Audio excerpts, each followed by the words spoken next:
Rome police officers in Italy swooped down on a Chinese mafia organization on Thursday, arresting 33 people on suspicion of running a criminal enterprise that dominated the transport of Chinese products in Europe, financed with money from prostitution, gambling, and drugs. The mass arrests captivated attention in Italy, where the term mafia originated, and provided a glimpse into the extensive economic tentacles of Chinese gangsters in Europe. The network's headquarters was in Prato, a Tuscan city northwest of Florence that has long been home to a large Chinese community that manufactures low-priced garments.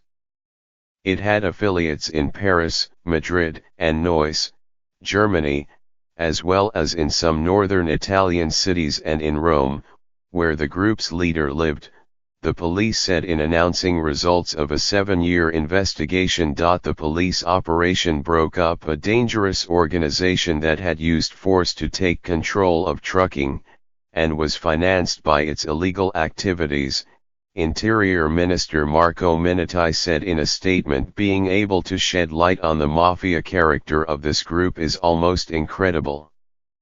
Federico Cafiero d'Arajo, Italy's chief anti-mafia prosecutor, told journalists at a news conference in Florence.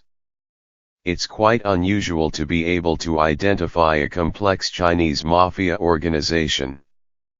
Francesco Nanucci, the chief of the Prato Police Department's investigative unit, called the investigation one of the most relevant against the Chinese mafia in Italy and in Europe. Controlling transportation for the thousands of Chinese fast fashion companies in Prato is an enormous power, Mr. Nanucci said in a telephone interview. It means easy access to Europe. Being a strongman in Prato means being strong in Europe.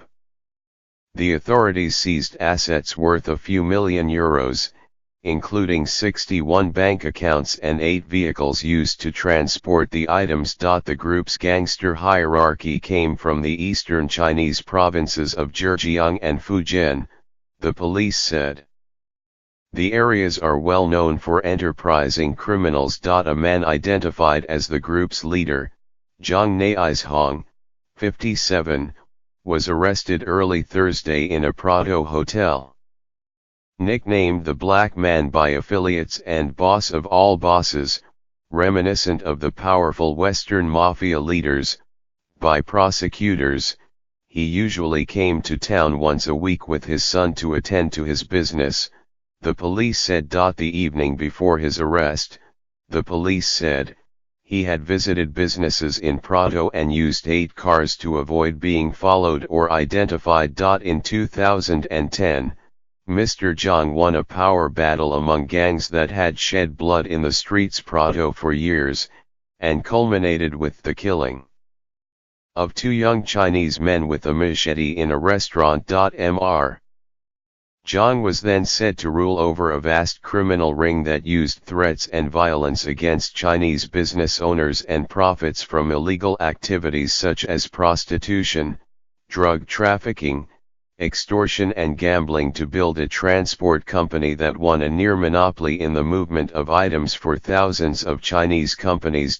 Prato is home to around 500 Chinese companies that import textiles or accessories components from China and assemble them for sale at low and mid-price retailers all over Europe. Since the early arrivals of Chinese migrants in Prato in the 1980s, the community has become one of the biggest in Europe. Such waves have also opened the way for foreign crime groups to compete with Italy's indigenous mafias that over the years have reached deeper and invested in ostensibly legal activities like restaurants and the management of migrant centers. Business is business, said Stefano Bicucci, a professor of sociology at Florence University and the author of several studies on Chinese mafia groups in Italy.